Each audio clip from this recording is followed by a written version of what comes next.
নমস্কাৰ বন্ধুসকল, আজি হৈছে চ'ত মাহৰ 5 তাৰিখ আৰু ইংৰাজী 2024 চনৰ 19 মাৰ্চ মঙ্গলবাৰ। আজিৰ শুভ সময় হৈছে পুৱা 11:43 পৰা নিশা 12:31 আৰু ৰাহুকাল পুৱা 3:08 পৰা 4:39 আজি সূৰ্য উদয় হ'ব পুৱা 6:04 আৰু সূৰ্য অস্ত যাব 6:10। আপোনালোকলৈ মোৰ এটি বিশেষ অনুৰোধ, যদি আপোনালোকে চেনেলটোত নতুন হৈ আছে তেন্তে দৈনিক ৰাশিফল পাই থাকিবৰ বাবে চেনেলটো ছাবস্ক্ৰাইব কৰি বেল আইকনটো বজাই ল'ব। আহক এতিয়া আমি জানো কোন ৰাশিৰ বাবে আজি বিশেষ যত্ন ল'ব লাগিব আৰু কোন ৰাশিৰ বাবে দিনটো অতি বিশেষ হ'ব। বলক এতিয়া আমাৰ ৰাশিফল শিতান আৰম্ভ কৰোঁ। ৰাশিফল শিতানৰ প্ৰথম ৰাশিটো হৈছে মেষ ৰাশি। আজি মেষ ৰাশিৰ লোকে সাহিত্য বা আন যিকোনো সৃষ্টিশীল শিল্পৰ প্ৰতি আগ্ৰহী হ'ব। ল'ৰা ছোৱালীৰ চিন্তাৰ বাবে মনত উদ্বিগ্নতা আহিব। সম্ভৱ হ'লে ভ্ৰমণ পৰিহাৰ কৰক। ব্যৱসায়ী শ্ৰেণীৰ বাবে আজি এক শুভ দিন। ব্যৱসায় আৰু আয় বৃদ্ধি পাব। বন্ধু বান্ধৱীৰ পৰা আপুনি উপকৃত হ'ব। আপোনাৰ চাকৰিত উচ্চপদস্থ বিষয়াৰ আশীৰ্বাদত পদোন্নতিও আপোনাৰ বাবে সম্ভৱ। বিবাহৰ প্ৰতি আগ্ৰহী লোকসকলে জীৱনসংগী পোৱাৰ সম্ভাৱনা আছে। পৰিয়ালত আপোনাৰ পত্নী আৰু পুত্ৰৰ পৰা ভাল খবৰ পাব। আজিৰ কাৰণে আপোনাৰ লাকি কালাৰ হৈছে হালধীয়া। এতিয়া বৃষ ৰাশি। বৃষ ৰাশিৰ লোকৰ বাবে আজি আপুনি কৰ্মক্ষেত্ৰত সৰ্বাধিক মৰম আৰু সমৰ্থন লাভ কৰিব। আজি আপুনি আপোনাৰ শাৰীৰিক শক্তি আৰু মানসিক সুখ বজাই ৰাখিবলৈ যন্ত্ৰণা অনুভৱ কৰিব।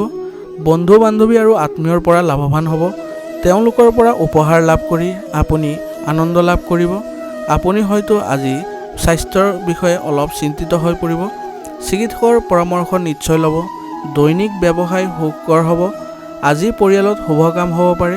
আপোনাৰ চৌপাশৰ মানুহ আৰু তেওঁলোকৰ প্ৰয়োজনীয়তাৰ প্ৰতি গুৰুত্ব দিয়ক।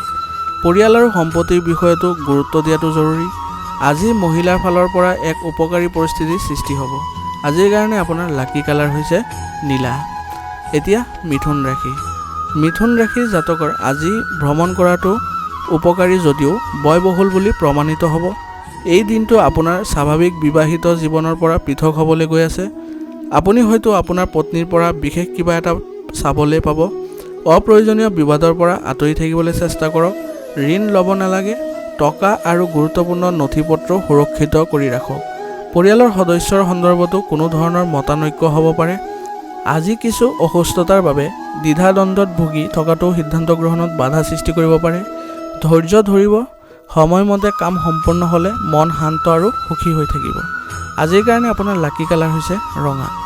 এতিয়া কৰ্কট ৰাশি। কৰ্কট ৰাশিৰ লোকে আজি নিজৰ ব্যৱসায়ৰ বাবে বিশেষ কষ্ট কৰিব লাগিব। অবিবাহিত লোকে বিবাহৰ প্ৰস্তাৱ পোৱাৰ সম্ভাৱনা আছে। আৱেগৰ উঠানমা আৰু জীৱনৰ পৰিৱৰ্তন অনুভৱ কৰিব পাৰে। যদি আপুনি কোনো কথাত বেছি চিন্তা নকৰে তেন্তে সেয়া আপোনাৰ বাবে ভাল হ'ব। মানুহে একেলগে কাম কৰিলে সহায় পাব। হঠাৎ আৰ্থিক লাভ হ'ব পাৰে। বাকী থকা কাম সম্পূৰ্ণ হ'ব। বাহনখন সাৱধানে ব্যৱহাৰ কৰক। সামাজিক সন্মান আৰু প্ৰতিপত্তি বৃদ্ধি পাব। আপোনাৰ বাক্য নিয়ন্ত্ৰণ কৰক। ধনৰ লেনদেনত সাৱধান হওক। স্বাস্থ্যৰ ক্ষেত্ৰত আপোনাৰ বাবে এটা ভাল দিন হ'ব। আপোনাৰ ব্যৱসায়ত মনোনিৱেশ কৰক। আজিৰ কাৰণে আপোনাৰ লাকি কালাৰ হৈছে সেউজীয়া। এতিয়া সিংহ ৰাশি। সিংহ ৰাশিৰ লোকসকলে আজি উৰা বাতৰিৰ পৰা আঁতৰি থাকিব লাগে। আজিৰ দিনটো আপোনাৰ মনত সুখে আধিপত্য বিস্তাৰ কৰিব। আপুনি এটা পদ্ধতিগত বিত্তীয় পৰিকল্পনা কৰিব পাৰিব। আজি কিছু সৃষ্টিশীল প্ৰৱণতা থাকিব পাৰে। আপোনাৰ সৃষ্টিশীল শক্তি আজি সৰ্বোত্তম ৰূপত থাকিব। আপোনাৰ পত্নীৰ অসাৱধানতাই সম্পৰ্কত দূৰত্ব বৃদ্ধি কৰিব পাৰে। আপুনি নিজৰ কামত আগবাঢ়ি যাব লাগিব আৰু লগতে পৰিকল্পনা অনুসৰি কাম কৰিব পাৰিব। মনটো বহিঃজগতৰ দ্বাৰা বিচলিত আৰু অশান্তি পাব পাৰে। আজি আত্মকেন্দ্ৰিক হৈ থকা আৰু নিজৰ কাম কৰাটো গুৰুত্বপূৰ্ণ। আপোনাৰ উৎসাহত মানুহ সুখী হ'ব। আজিৰ কাৰণে আপোনাৰ লাকি কালাৰ হৈছে সেউজীয়া। এতিয়া কন্যা ৰাশি। কন্যা ৰাশিয়ে আৰ্থিক বিষয়তো কাম কৰিব। সময় শিশুৰ বাবে অনুকূল। দেউতাকৰ পৰা উপকৃত হ'ব আৰু বন্ধু বান্ধৱীৰ পৰাও সম্পূৰ্ণ সমৰ্থন পাব। পৰিয়ালৰ সদস্যৰ সৈতে সময় সুখেৰে কটাব। মনোৰঞ্জনৰ বাবে প্ৰয়োজনতকৈ অধিক সময় আৰু ধন খৰচ নকৰিব। বিবাহিত জীৱনত আপুনি শাৰীৰিক সুখ পাব। হঠাৎ আৰ্থিক লাভ হ'ব পাৰে। কিছুমান ডাঙৰ ডাঙৰ চিন্তা আপোনাৰ মনলৈ আহিব পাৰে। পত্নীৰ ওচৰত কোনো কথাৰ অভিযোগ নকৰিব। চাকৰিত বিষয়াৰ লগত মতানৈক্য থাকিব পাৰে। কৰ্মক্ষেত্ৰ সম্প্ৰসাৰণ আৰু স্থান সলনি হোৱাৰ সম্ভাৱনা আছে। আজিৰ কাৰণে আপোনাৰ লাকি কালাৰ হৈছে বেঙুনীয়া। এতিয়া তুলা ৰাশি। আজি আপোনাৰ ব্যৱসায়িক অংশীদাৰসকলে তুলা ৰাশিৰ লগত সহযোগিতা কৰিব আৰু একেলগে আপুনি পিছুৱাই দিয়া কামবোৰ সম্পূৰ্ণ কৰিব পাৰিব। অংশগ্ৰহণ কৰিলে লাভৱান হ'ব। শুভ কামৰ সম্ভাৱনা আছে। অধ্যয়ন বা যিকোনো বাকী থকা কামৰ সফলতাত থকা বাধাসমূহ দূৰ হ'ব। এই সময়ত আপুনি ধৰ্মৰ প্ৰতি আকৰ্ষিত হ'ব। সমাজ সেৱাৰ জৰিয়তে আপুনি মানসিক শান্তি পাব। জীৱনৰ ব্যস্ততাৰ গতিৰ পৰা বিৰতি লোৱা এইটোৱে উপযুক্ত সময়। সম্পত্তিৰ সন্দৰ্ভত বিবাদৰ সৃষ্টি হ'ব পাৰে। সম্ভৱ হ'লে শীতল মনেৰে সমাধান কৰিবলৈ চেষ্টা কৰক। আইনী হস্তক্ষেপ লাভজনক হ'ব। আজিৰ কাৰণে আপোনাৰ লাকি কালাৰ হৈছে নীলা। এতিয়া বৃশ্চিক ৰাশি। আজি বৃশ্চিক ৰাশিৰ কোনোবাই ডাঙৰ ডাঙৰ পৰিকল্পনা আৰু ধাৰণাৰে আপোনাৰ দৃষ্টি আকৰ্ষণ কৰিব পাৰে। লাভৱান হ'ব। মনত সুখী হৈ থাকিব পাৰিব। আপুনি সতেজ অনুভৱ কৰিব আৰু কাম কৰিবলৈ শক্তি থাকিব। এইকেইদিনত আপুনি আপোনাৰ প্ৰেম জীৱনত তাৰকাৰ মিশ্ৰিত প্ৰভাৱ দেখিবলৈ পাব।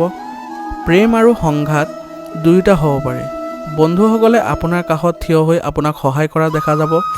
ভাগ্য আপোনাৰ লগত আছে আৰু সফলতা পাব। ধ্যান আৰু যোগাসন কৰিলে শাৰীৰিক আৰু মানসিক উপকাৰিতাৰ বাবে উপযোগী হ'ব। আজিৰ কাৰণে আপোনাৰ লাকি কালাৰ হৈছে বাদামী। এতিয়া ধনু ৰাশি। যদি আপুনি আজি বহু সময় আৰু শক্তিৰে যিকোনো কাম সম্পূৰ্ণ কৰিছে তেন্তে তাৰ পুৰস্কাৰ পাব পাৰে। বহুদিনৰ পৰা ক'ব বিচৰা কথাখিনি কোৱাৰ দিশত আগবাঢ়িব। অতি জটিল বিষয় এটা সমাধান কৰাত সফল হ'ব। আদালতৰ গোচৰত সফলতা লাভ কৰাৰ সম্ভাৱনা আছে। ছাত্ৰ ছাত্ৰীৰ সন্মুখত আহি আছে প্ৰত্যাহ্বানমূলক সময়। পঢ়া শুনাত বিশেষ গুৰুত্ব দিব লাগিব আৰু মনটোক অস্থিৰ হোৱাৰ পৰা ৰক্ষা কৰিব লাগিব। কিছু ধৈৰ্য ধৰি আনৰ কথা শুনিব আৰু ভুল বুজাবুজিৰ সমাধান হ'ব। হঠাৎ ভ্ৰমণ আৰু লাভ হ'ব পাৰে। আজিৰ কাৰণে আপোনাৰ লাকি কালাৰ হৈছে গোলাপী। এতিয়া মকৰ ৰাশি। মকৰ ৰাশি জাতক জাতিকাসকলৰ আজিৰ দিনটোত আপোনাৰ ধন কিছু ধৰ্মীয় কামতো খৰচ কৰিব পাৰিব। যিকোনো ভুল বুজাবুজিৰ বাবে কিছুদিন আপোনাৰ সম্পৰ্কবোৰ ভালদৰে চলি নাছিল, সেইবোৰ আজি সমাধান কৰিব পাৰিব। কথা বতৰাত সম্পৰ্ক উন্নত কৰাৰ মাধ্যম হিচাপে গঢ়ি তোলক। পুৰণি বন্ধু বান্ধৱী আৰু আত্মীয়ক আজি লগ পাব পাৰে। ছুটিৰ দিনত যাবলগীয়া হ'লে চিন্তা নকৰিব। আপোনাৰ অনুপস্থিতিত সকলো কাম সুকলমে চলিব। কৰ্মৰ সময়ত মানসিক চাপে আপোনাৰ মানসিক শান্তি বিঘ্নিত কৰিব পাৰে। আপুনি অতি সোনকালে আপোনাৰ জীৱনসংগীক লগ কৰিবলৈ সক্ষম হ'ব। আজিৰ কাৰণে আপোনাৰ লাকি কালাৰ হৈছে বগা। এতিয়া কুম্ভ ৰাশি। কুম্ভ ৰাশিৰ লোকৰ বাবে শিশুৰ লগত কাজিয়া কৰিলে আজি বিৰক্তিৰ সৃষ্টি হ'ব। কথা আৰু মানুহক সোনকালে বিচাৰ কৰিব পৰা ক্ষমতাই আপোনাক আনতকৈ আগুৱাই ৰাখিব। আৰ্থিক বিষয়ত অতিৰিক্ত সাৱধান হোৱাৰ প্ৰয়োজন আছে। পৰিয়ালৰ কোনো সদস্যৰ স্বাস্থ্যৰ চিন্তা কাৰণ হৈ পৰিব পাৰে। ডাঙৰ ব্যৱসায়িক লেনদেন কৰাৰ সময়ত আপোনাৰ আৱেগ নিয়ন্ত্ৰণ কৰক। আজি আপুনি হয়তো প্ৰকৃত প্ৰেম বিচাৰি নাপাব। দিনটো উপকাৰী বুলি প্ৰমাণিত হ'ব আৰু কিছুমান পুৰণি ৰোগৰ পৰা আপুনি বহুত সকাহ পাব। বন্ধুৰ পৰা সময়মতে সহায় পাব পাৰে। আজিৰ কাৰণে আপোনাৰ লাকি কালাৰ হৈছে হালধীয়া। এতিয়া মীন ৰাশি। আজি মীন ৰাশিৰ লোকে লাভ কৰিব উপকাৰ। সৰল আচৰণে বিৰোধীকো বন্ধুলৈ ৰূপান্তৰিত কৰিব পাৰে। আয়তকৈ অধিক খৰচ কৰিলে বিপদৰ সৃষ্টি হ'ব পাৰে। সন্ধিয়ালৈকে ঘৰৰ কামত ব্যস্ত থাকিব। দিনটো ঘৰুৱা ৰক্ষণাবেক্ষণত কটাব। অতিথিসকলে এংগেজমেণ্ট বৃদ্ধি কৰিব। আজি যদি আপুনি এটা নতুন পদ গ্ৰহণ কৰে তেন্তে আপোনাৰ কেৰিয়াৰতো আগবাঢ়ি যাব পাৰে। যদি আপুনি নিজৰ কামত মনোনিৱেশ কৰি কিছু সময় মৌন হৈ থাকে তেন্তে আপোনাৰ প্ৰতি মানুহৰ মনোভাৱ সলনি হ'ব পাৰে। ব্যক্তিগত কাম আধৰুৱা হৈ থাকিব। ঘনিষ্ঠ আত্মীয়ৰ ঘৰলৈ যাত্ৰা হ'ব। যদি আপুনি আজি ব্যৱসায়ত বিনিয়োগ কৰিছে তেন্তে ই আপোনাৰ বাবে শুভ হ'ব। কাৰোবাৰ পৰা টকা পোৱাৰ সম্ভাৱনা আছে। আজিৰ কাৰণে আপোনাৰ লাকি কালাৰ হৈছে ৰঙা। আজিৰ ৰাশিফল শিতান ইয়াতে সমাপ্ত হৈছে। ধন্যবাদ।